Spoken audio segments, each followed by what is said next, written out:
Hi all, ஒரு நியூட்ரிஷியஸான millet dosa recipe தான் இன்னைக்கு பார்க்க போறோம். சோள தோசை.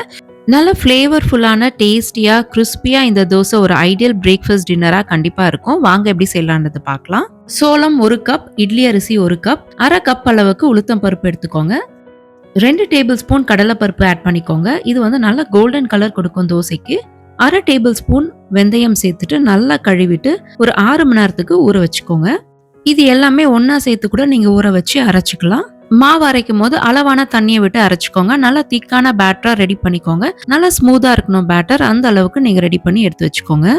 தேவையான அளவு உப்பு சேர்த்துட்டு நல்லா மிக்ஸ் பண்ணிட்டு ஓவர் நைட் நீங்க ஃபெர்மெண்டேஷன் பண்ணலாம். இல்ல 6ல இருந்து 8 மணி நேரம் நல்லா ஃபெர்மெண்ட் பண்ணி எடுத்துக்கோங்க. மாவு நல்லா புளிச்சிருந்தா தான் நம்ம தின்னான கிறிஸ்பியான தோசை செய்ய முடியும். இந்த மாதிரி ஒரு கன்சிஸ்டன்சிக்கு ரெடி பண்ணிக்கோங்க.